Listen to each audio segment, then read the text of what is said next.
I have said it before, I will say it again. Give a mouse a cookie, and he'll come back and ask you for a glass of milk. When you appease, you never gain respect. They're never satisfied. They will always want more. The CDC is back. We're not even through this first created pandemic, mass hysteria, shutdown. We're not even remotely back to getting America reopened. And all of a sudden, they're warning us that coming up later this year, Corona Part 2, and it's going to be even deadlier. Here it comes, Coronazilla.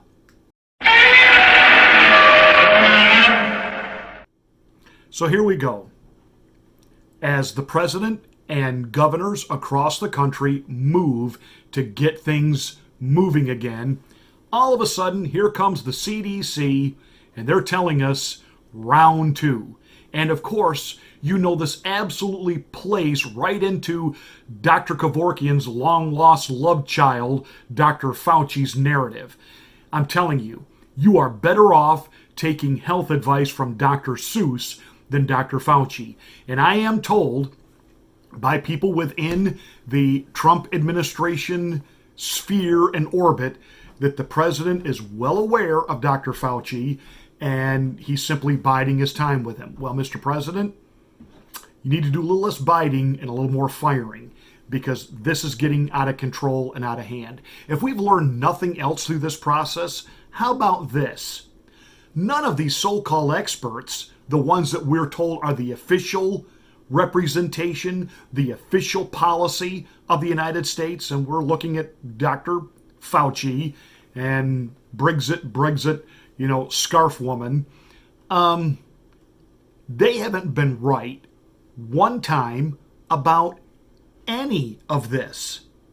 Not at all.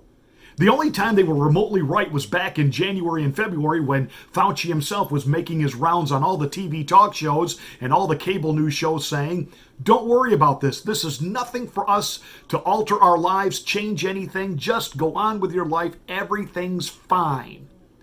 Then the deep state got together and decided, even though this really is just the flu, what an opportunity. It's an opportunity for us to seize control. It's an opportunity for governors of bankrupt states to have all kinds of cash to work with, because once we can get the president to declare a national emergency and release funds and get Congress together to approve expenditures and bailout monies, wow, we can fix all the bankrupt states immediately who just happen to be governed by Democrats. Oh, and then, hey, here it is. Recession. This is it. The end of the Trump boom, the Trump economy. We're going to have 25, 30 million people unemployment. We're going to have food lines. And we are. Have you seen the video footage of that? And as governors try to start to reopen, as I said yesterday, they are being vilified. They are being excoriated by the drive-by media. It's absolutely unbelievable. And now we're told, second half of the year, later in the year, it's coming back and it's going to be worse. You know what else is supposed to happen later in the year? An election. An election. Now, I went through some of this yesterday, and I don't want to reiterate everything I said yesterday, but sometimes we need little reminders. So they're telling us it's safe to go to Walmart, go to the grocery store, go to the hardware store. It's safe to go into the little quick grab and get your lottery tickets. It's safe to go to the liquor store and buy your booze of choice for the evening. But it is not safe for us to have in-person voting. We must do that by mail only. And won't it be convenient that right about the time we're having a national election, here comes Corona Part 2, the sequel. And the CDC is already setting the narrative for this. Now, let me just put this out there, and this has got to be quick today because I have some other things I have to get to. And I really wanted to do more production on this. I even wanted to throw in a clip of one of those really bad, poorly dubbed Godzilla Japanese monster flicks, where people are like, Godzilla! Corona! I mean, that's exactly what the CDC is acting like right now. They keep telling us how bad it's going to be. Every model, every projection of doom and gloom, there's supposed to be 2 million people dead in this country. But because you wore a coffee filter, and that's coffee filter.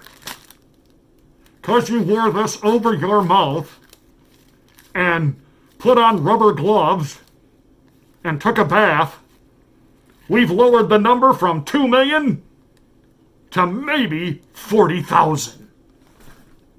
That doesn't even pass the laugh test. Well, you're not a scientist. You don't have a bio degree. No, but I do have a brain and I have common sense. And it tells me, and it ought to tell you, these people have been wrong on everything at every turn. Every model's been wrong. It has been off. This has been nothing more than what we said it was in the very, very beginning. It's the flu. And in the best impersonation I can give of Forrest Gump, and just like that, nobody in America died of natural causes anymore. Every death is now listed as corona. He had heart disease, but it was complications triggered by corona.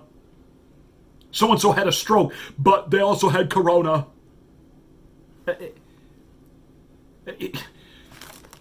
So this killer is coming. It's going to wipe out entire civilizations. And this is going to save you.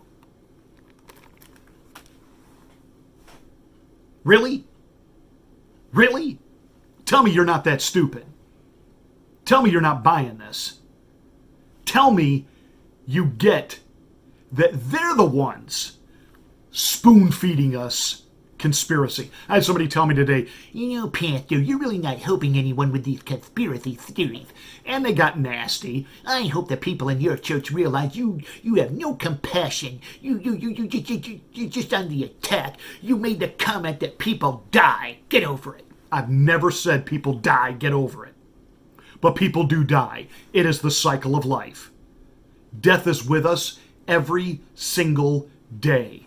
And again, you can go to the CDC if you want good propaganda, and by their own stats, 2014 to 2018. Number 1 killer in America, heart disease. Number 2, cancer. Number 3, car accidents. Number 4, diabetes. Number 5, the regular flu. And even at number 5, the regular flu will kill more people this year than COVID-19. But this hysteria, they're spoon-feeding us a conspiracy. Well, Pastor, if you really cared, you would be compassionate about my feelings, validate my feelings. I can't validate your feelings because in validating your feelings, what you want me to validate is, hey, if shutting everything down and limiting freedom saves one life, it was worth it. Ready for something that's going to really sound cold and uncompassionate? No, it's not worth it.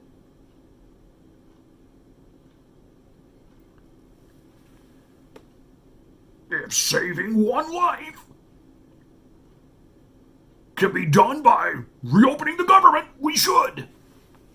It's the same logic. But reopening the government will save millions of lives. Well, how do you figure that? Well, what do you have, 25 million on unemployment right now?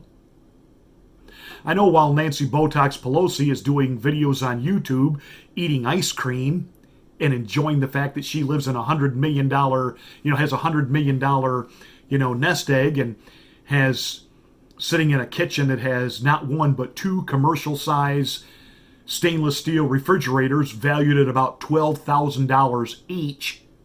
So while she's eating gourmet ice cream out of her $24,000 refrigerators, We have tens of thousands of people around this country standing in bread lines at food pantries because they don't have any work. 25 million out of work. Reopen the country, and you've saved 25 million lives. But no, live in fear. Stay home. Coronazilla is coming, and put your mask on. Make sure you have your coffee filter. Make sure you have your mask on. It's the only thing that will save you from Coronazilla. That is the dumbest, most asinine thing I think I have ever heard in my life. And you ought to feel stupid that you even for a moment swallowed that hogwash. That's it for this rant. I'll get a note or two, I'm sure. Hey, post some comments. I do love to read them. Make sure you're a subscriber to the channel. You've got to click the little bell. Got to give it a smack so that YouTube tells you I'm here. They still won't, but do it anyway. It's fun to do. Click the word all. That, in theory, gets you notifications that I'm ranting. And give us a thumbs up and a like, and spread this video faster than coronavirus.